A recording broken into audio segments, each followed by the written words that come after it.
Hi friends, welcome to கோமோஸ் lifestyle. வெண்டைக்காய், beans, கொத்தவரங்காய் இதெல்லாம் நொடியில் நம்ம 2 கிலோ இருந்தாலும் எப்படி கட் பண்ணலாம் அப்படிங்கிறத இன்றைக்கான டிப்ஸில் நம்ம பார்க்கலாங்க. இன்றைக்கான டிப்ஸ் எல்லாமே உங்களுக்கு ரொம்ப யூஸ்ஃபுல்லாக இருக்கும். வீடியோவை ஸ்கிப் பண்ணாமல் பாருங்கள். வீடியோக்குள்ளே போகிறதுக்கு முன்னாடி நம்ம சேனலை ஃபஸ்ட் டைம் பார்க்குறவங்களா இருந்தால் சப்ஸ்கிரைப் பண்ணிவிட்டு பக்கத்தில் இருக்க பெல் ஐக்கானையும் கிளிக் பண்ணி ஆளுன்னு கொடுத்துக்கோங்க. அப்போ தான் நான் போடக்கூடிய வீடியோக்கள் உங்களுக்கு நோட்டிஃபிகேஷனாக வரும். வாங்க இன்றைக்கி என்னென்ன டிப்ஸ் அப்படிங்கிறத நம்ம வீடியோக்குள்ளே போய் பார்க்கலாம். வெண்டைக்காவை இந்த மாதிரி கழுவி நல்லா வாஷ் பண்ணி எடுத்துருக்கேங்க. இப்போ ஒவ்வொரு வெண்டைக்காவும் இந்த மாதிரி நம்ம அடுக்கி வச்சுக்கலாம். உங்களுக்கு எந்த அளவுக்கு வேணுமோ அந்த அளவுக்கு அடுக்கி வச்சுக்கோங்க. இப்போ நம்ம எடுத்துக்கிறது ரப்பர் பாயிண்ட் தாங்க. இந்த ரப்பர் பாயிண்ட் இருந்தால் மட்டும் போதும். நம்ம எவ்வளோ வெண்டைக்காய் இருந்தாலுமே நம்மளால் நொடியில் சீக்கிரமாக கட் பண்ணி எடுத்துடலாங்க. இந்த மாதிரி ரப்பர் பாயிண்ட்டை போட்டுக்கோங்க. இந்த மாதிரி நான் 2 இப்போ போட்டு வச்சுருக்கிறேன் ரப்பர் பாயிண்ட்டு. இந்த மாதிரி ரப்பர் பாயிண்ட் போட்டு இப்போ நீங்கள் கட் பண்ணிங்க அப்படின்னா வெண்டைக்காவை நம்ம நொடியில் எவ்வளோ இருந்தாலுமே நம்ம சீக்கிரமாக கட் பண்ணி முடிச்சிடலாங்க. நம்ம வேலையும் நமக்கு ரொம்ப சிம்பிளாக இருக்கும். ஒவ்வொரு வெண்டைக்காய் கட் பண்ணும்போது நமக்கு டைம் தான் ரொம்ப வேஸ்ட் ஆகும். இந்த மாதிரி கட் பண்ணிங்க அப்படின்னா நமக்கு டைம் நிறையாவே சேவ் ஆகுங்க. இந்த டிப்பு உங்களுக்கு ரொம்ப யூஸ்ஃபுல்லாக இருக்கும். இது வெண்டைக்காவுக்கு மட்டும் இல்லை, கொத்தவரங்காய், பீன்ஸு இந்த மாதிரி காய் எதுவும் இருந்துச்சுது அப்படின்னா இந்த மாதிரி நீங்கள் கட் பண்ணிடுங்க. நம்ம எவ்வளோ காய் இருந்தாலுமே நம்ம ரொம்ப சிம்பிளாக கட் பண்ணி எடுத்துடலாம். இந்த மாதிரி ரப்பர் பாயிண்ட் போட்டு நம்ம கட் பண்ணும்போது எவ்வளோ காணாலும் வச்சுக்கலாம்.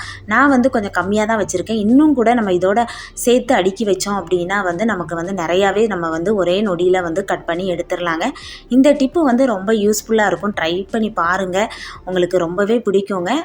இவ்வளோ காயும் கட் பண்ணுறதுக்கு எனக்கு 2 நிமிஷம் கூட ஆகலைங்க. பாருங்கள், நான் அவ்வளோ வெண்டைக்காயுமே நான் கட் பண்ணிவிட்டு நான் உங்கள்கிட்ட காட்டுறேன். நல்லா ஒரே சைஸில் நமக்கு கட்டாகி கிடைக்குங்க. இந்த மாதிரி கட் பண்ணும்போது நம்ம கைட்ட ஒன்று ஒன்றா கட் பண்ணும்போது கூட ஒன்று பெருசும் சின்னதுமாக நமக்கு வரும். இந்த மாதிரி நீங்கள் கட் பண்ணிங்க அப்படின்னா ஒரே சைஸில் நம்ம எவ்வளோ காயாக இருந்தாலும் நம்மளால் கட் பண்ணி ஈஸியாக எடுத்துடலாங்க. பாருங்கள், எல்லா வெண்டைக்காயும் நான் கட் பண்ணி எடுத்துட்டேன். இந்த டிப்பு உங்களுக்கு ரொம்ப பிடிச்சிருந்தது அப்படின்னா மறக்காமல் ஒரு லைக் கொடுத்துக்கோங்க. அடுத்த டிப்பு அடிக்கிற வெயிலுக்கு நம்ம மாவெல்லாம் அரைச்சி வச்சோம் அப்படின்னா மாவு ரொம்ப சீக்கிரமாகவே புளிச்சிருதுங்க. மாவு புளிக்காமல் இருக்கணும் அப்படின்னா நான் சொல்கிற இந்த ஒரு பொருளை மட்டும் நீங்கள் வச்சு பாருங்கள். மாவு புளிக்கவே புளிக்காதுங்க. இது இட்லி மாவாக இருந்தாலும் சரி, தோசை மாவாக இருந்தாலும் இந்த மெத்தடை நீங்கள் ட்ரை பண்ணி பாருங்கள். தேங்காய் துண்டு தான் 2 துண்டு எடுத்திருக்கேன். இந்த மாதிரி மாவுக்குள்ளே வச்சிட்டிங்க அப்படின்னா மாவு சீக்கிரமாக புளிக்காதுங்க. நமக்கு ரொம்ப யூஸ்ஃபுல்லாக இருக்கும் இந்த டிப்பு. இந்த டிப்பு மாவுக்கு மட்டும் இல்லை, தயிரும் பார்த்திங்கன்னா அந்த அடிக்கிற வெயிலுக்கு சீக்கிரமாகவே புளிச்சிருது. தயிர்லையும் இந்த மாதிரி நீங்கள் தேங்காய் போட்டு வச்சிங்க அப்படின்னா சீக்கிரமாக புளிக்காது. நமக்கு சாப்பிட்றதுக்கும் ரொம்ப நல்லாயிருக்கும். இந்த மாதிரி நீங்கள் தயிர்லையும் மாவுலேயும் ட்ரை பண்ணி பாருங்கள். பார்த்துட்டு எப்படி வந்தது அப்படிங்கிறத மறக்காமல் கமெண்டில் சொல்லுங்கள்.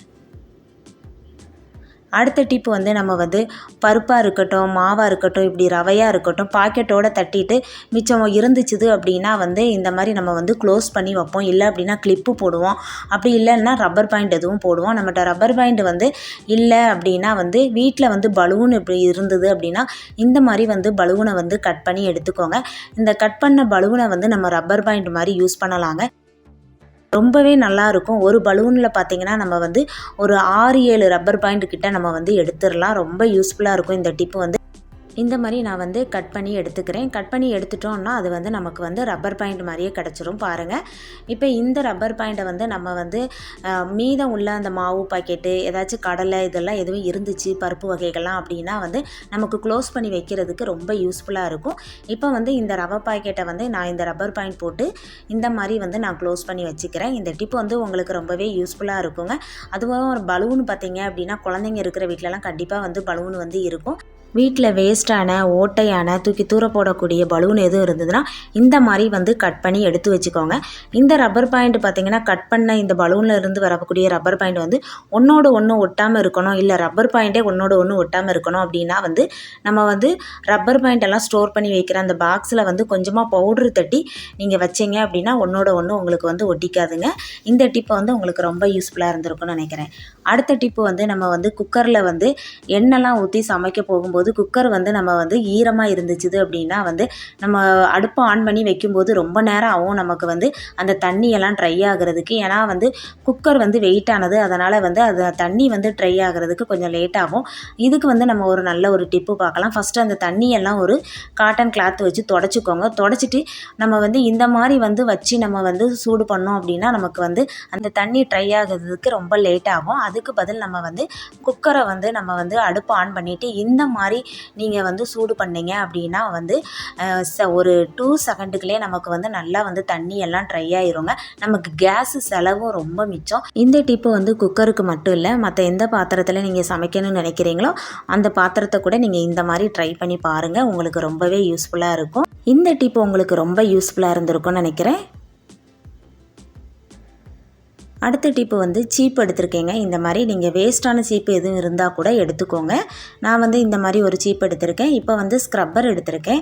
ஸ்டீல் ஸ்க்ரப்பர் தான் எடுத்திருக்கேன். இப்போ இந்த சீப்பில் வந்து இந்த ஸ்க்ரப்பரை இப்படி வச்சுட்டு நம்ம வந்து ஒரு ரப்பர் பாயிண்ட் போட்டுடலாம். உங்களுக்கு எத்தனை சுத்துக்கு போடணுமோ அந்த மாதிரி போட்டுக்கோங்க. ரப்பர் பாயிண்ட் போட்டுட்டு அந்த ஸ்க்ரப்பரை வந்து இந்த மாதிரி வந்து விரித்து விட்டுக்கோங்க. விரித்து விட்டோம் அப்படின்னா வந்து நமக்கு வந்து நல்லா ஸ்க்ரப்பர் வந்து இன்னும் கொஞ்சம் அகலமாக கிடைக்கும். இந்த டிப்பு வந்து உங்களுக்கு ரொம்பவே யூஸ்ஃபுல்லாக இருக்குங்க. இப்போ இது எதுக்காக நம்ம பயன்படுத்த போகிறோம் அப்படின்னா வந்து நம்ம வீட்டு சிங்கிலெல்லாம் பார்த்தீங்க அப்படின்னா வந்து ரொம்ப அழுக்காக உப்பு படிஞ்ச கரையாக இருந்துச்சுது அப்படின்னா ஸ்டீல் ஸ்க்ரப்பர் தான் வச்சு தேய்ப்போம். நம்ம கைட்ட தேய்க்கிறதுக்கு இந்த மாதிரி வந்து சீப்பில் மாட்டி நம்ம தேய்ச்சோம் அப்படின்னா வந்து நம்ம கை பார்த்தீங்கன்னா ஸ்டீல் ஸ்க்ரப்பர் அப்படிங்கிறதுனால கையெல்லாம் பார்த்தீங்கன்னா நம்ம அழுத்தி தேய்க்கும் போது கையெல்லாம் ஒரு மாதிரி நமக்கு வந்து வலிக்கிற மாதிரி இருக்கும். அதனால் நீங்கள் வந்து இந்த மாதிரி சீப்பில் மாட்டிட்டு நம்ம தேய்க்கும் போது நமக்கு ரொம்ப யூஸ்ஃபுல்லாக இருக்குங்க. இது வந்து சிங்குக்கு மட்டும் இல்லை, நம்ம வாஷ் பேஸ்க்கு கூட நம்ம வந்து இந்த மாதிரி நீங்கள் ட்ரை பண்ணலாம். ரொம்ப வந்து ஈஸியாக இருக்கும். நம்ம கையே படாமல் வந்து நம்ம வந்து க்ளீன் பண்ணி எடுத்துடலாம். பாருங்கள், நமக்கு ஒரு ப்ரஷ் மாதிரியே வந்து நமக்கு வந்து கிடச்சிருக்குது. இந்த மாதிரி ட்ரை பண்ணி பார்த்துட்டு எப்படி இருந்தது அப்படிங்கிறத மறக்காமல் கமெண்டில் சொல்லுங்கள். பாருங்கள், நமக்கு தேய்க்கிறது ரொம்ப ஈஸியாக இருக்குதுங்க. நம்ம கைட்டெல்லாம் போட்டு தேய்க்கணும்னு தேவையே இல்லை. இந்த மாதிரி தேய்க்கிறது ரொம்ப யூஸ்ஃபுல்லாக இருக்கும். நான் இப்போ தேய்ச்சிட்டு நான் வந்து சிங்கை கழுவிட்டு நான் காட்டுறேன். நம்ம வந்து குயிக்காக வந்து வேலையும் முடிச்சிடலாம். நம்ம கையும் வலிக்கவே வலிக்காது. இந்த டிப் உங்களுக்கு ரொம்ப யூஸ்ஃபுல்லாக இருந்திருக்கும்னு நினைக்கிறேன். இன்றைக்கி பார்த்த டிப்ஸ் எல்லாமே உங்களுக்கு ரொம்ப யூஸ்ஃபுல்லாக இருந்திருக்கும்னு நினைக்கிறேன். கண்டிப்பாக வந்து ட்ரை பண்ணி பாருங்கள். ட்ரை பண்ணி பார்த்துட்டு உங்களுக்கு எந்த டிப் ரொம்ப பிடிச்சிருந்தது அப்படிங்கிறத மறக்காமல் கமெண்டில் சொல்லுங்கள். இன்றைக்கான டிப்ஸ் எல்லாமே உங்களுக்கு ரொம்ப யூஸ்ஃபுல்லாக இருந்திருக்கும்னு நினைக்கிறேன். யூஸ்ஃபுல்லாக இருந்ததுன்னா லைக் பண்ணுங்கள், உங்கள் ஃப்ரெண்ட்ஸ் அண்ட் ஃபேமிலிக்கு ஷேர் பண்ணுங்கள். மறக்காமல் சப்ஸ்கிரைப் பண்ணுங்கள். பக்கத்தில் இருக்க பெல் ஐகானை கிளிக் பண்ணி ஆளுன்னு கொடுத்துக்கோங்க. அப்போ தான் நான் போடக்கூடிய வீடியோக்கள் உங்களுக்கு நோட்டிஃபிகேஷனாக வரும். தேங்க்யூ.